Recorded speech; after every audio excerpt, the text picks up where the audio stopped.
పశ్చిమాసియాలో యుద్ధంపై పరస్పర విరుద్ధ ప్రకటనలతో అమెరికా అధ్యక్షుడు డొనాల్డ్ ట్రంప్ గందరగోళాన్ని మరింత పెంచారు. ఇరాన్ పై తమ దాడులను మరో 2-3 వారాల్లో ముగించే అవకాశాలు ఉన్నాయని, హార్మూజ్ జలసంధిని తెరిపించటం తమ పని కాదని చెప్పిన ఆయన తర్వాత యూటర్న్ తీసుకున్నారు. హార్మూజ్ ని తెరిచి స్వేచ్ఛగా ఉంచేదాకా దాడులు కొనసాగిస్తామని ప్రకటించారు.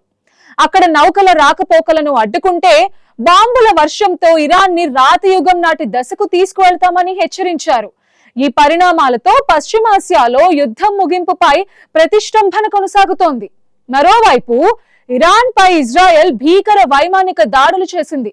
టెహ్రాన్ సైతం ఇజ్రాయెల్ పై పర్షియన్ గల్ఫ్ లోని పొరుగు దేశాలపై దాడులు కొనసాగించింది. ఇదిలా ఉండగా గత నెల రోజులుగా సాగుతున్న భీకర దాడుల్లో ఇరాన్ ని ఏ స్థాయిలో దెబ్బతీశారో ఆయన వివరించారు. అమెరికా ప్రజలను ఉద్దేశించి మాట్లాడిన ట్రంప్ ఇరాన్ లోని ఉగ్రవాద మూలాలను సమూలంగా అంతం చేయడమే తమ లక్ష్యమని స్పష్టం చేశారు. ఇప్పటికే ఇరాన్ ఆయుధ కర్మాగారాలను అమెరికా క్షిపణులు ముక్కలు ముక్కలు చేశాయని, ఆ దేశం రహస్యంగా నిర్మించుకున్న అణ్వాయుధ స్థావరాలను ధ్వంసం చేశాయని ఆయన తెలిపారు. ఇరాన్ 45,000 మంది నిరసనకారులను చంపేసిందని, అలాంటి ఉగ్రవాద దేశాన్ని వదిలిపెట్టే ప్రసక్తే లేదని తెలిపారు. ప్రస్తుతం ఇరాన్ లో కేవలం శవాల దిబ్బలే మిగిలాయని ట్రంప్ చేసిన వ్యాఖ్యలు యుద్ధ భయానక స్థితిని కళ్లకు కడుతున్నాయి. గత అధ్యక్షులు చేయలేని పనిని తాను చేసి చూపించానని ఆయన గర్వంగా చెప్పుకున్నారు. ముఖ్యంగా ఒబామా హయాంలో కుదిరిన ఒప్పందాల వల్ల ఇరాన్ బలపడిందని, తాము ఆ పరిస్థితిని మార్చేశామని ట్రంప్ వివరించారు. ఒబామా హయాంలో ప్రపంచం ఇస్లామిక్ దేశాలకు ప్రాధాన్యత ఇచ్చిందన్న ఆరోపణలున్నాయి. ఆ సమయంలో వారికి అందిన మద్దతు వల్లనే ప్రస్తుతం ఆ మతాన్ని అనుసరించే దేశాలు విర్రవీగుతాయన్న వాదన కూడా ఉంది. మతానికి సంబంధించిన రాడికలిజం పెరగడానికి ఒబామా కారకుడని ట్రంప్ విమర్శిస్తున్నారు. ఒకవైపు ట్రంప్ వైఖరి ఇలా ఉంటే, అమెరికా ఉపాధ్యక్షుడు జేడీ వాన్స్ చేసిన హెచ్చరికలు పశ్చిమాసియాలో మరింత ఆందోళన రేకెత్తిస్తున్నాయి.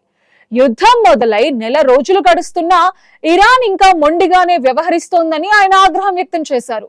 త్వరగా ఒక ఒప్పందానికి రాకపోతే పరిస్థితులు చేయి దాటిపోతాయని మధ్యవర్తుల ద్వారా ఇరాన్ నేతలకు సందేశం పంపారు. ముఖ్యంగా ఇరాన్ లోని మౌలిక సదుపాయాలు, విద్యుత్ కేంద్రాలు, నీటి శుద్ధి ప్లాంట్లను లక్ష్యంగా చేసుకుంటామని వాన్స్ హెచ్చరించడం సంచలనంగా మారింది. పౌర సౌకర్యాలపై దాడులు చేస్తామనటం అంతర్జాతీయంగా విమర్శలకు దారితీస్తోంది. ఇది యుద్ధ నేరాల కిందకు వస్తుందని పలువురు విశ్లేషకులు హెచ్చరిస్తున్నారు. కానీ అమెరికా మాత్రం ఇవేమీ పట్టించుకోవడం లేదు. ఇరాన్ అణ్వాయుధ దేశంగా మారకుండా చూడడమే తమ ప్రధాన లక్ష్యమని వాన్ స్పష్టం చేశారు. అటు ఇరాన్ విదేశాంగ మంత్రి అబ్బాస్ అరాగ్చి కూడా ఘాటుగానే స్పందించారు. తాము దౌత్యానికి సిద్ధమే, కానీ అమెరికాను మాత్రం నమ్మడం లేదని ఆయన అన్నారు. అమెరికా ప్రతినిధి స్టీవ్ విట్కాఫ్ నుంచి సందేశాలు అందుతున్న మాట నిజమేనని, అయితే వాటిని చర్చలుగా భావించలేమని తెలిపారు. అమెరికాకి భూతల దాడులు చేసే ధైర్యం లేదని, ఒకవేళ అలాంటి సాహసం చేస్తే ఎదుర్కోవడానికి ఇరాన్ సైన్యం సిద్ధంగా ఉందని హెచ్చరించారు. ఇరాన్ రక్షణ కవచం కుప్పకూలిందని ట్రంప్ చెప్తున్నా ఇరాన్ మాత్రం పట్టుదలతోనే కనిపిస్తోంది.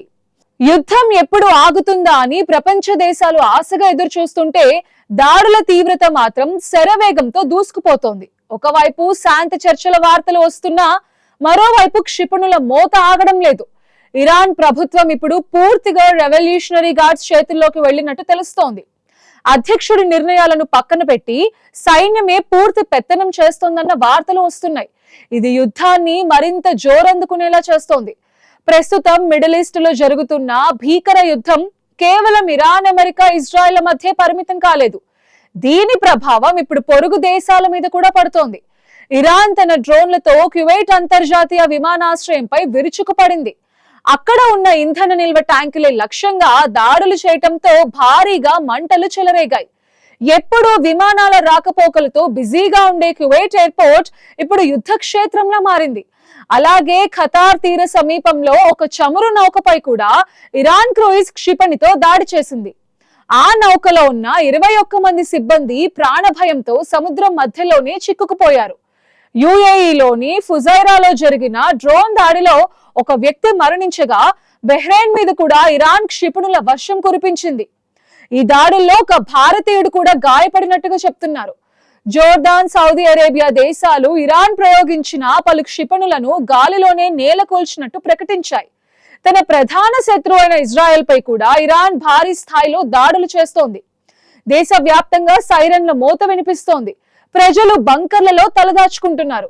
ఇరాన్ కు మద్దతుగా హౌతీ రెబెల్స్ కూడా రంగంలోకి దిగారు. మరోవైపు రష్యా అనుకూల చెచెన్ ఫైటర్స్ కూడా ఇరాన్ వైపు నిలబడతామని ప్రకటించటంతో యుద్ధం మరింత ముదిరేలా కనిపిస్తోంది.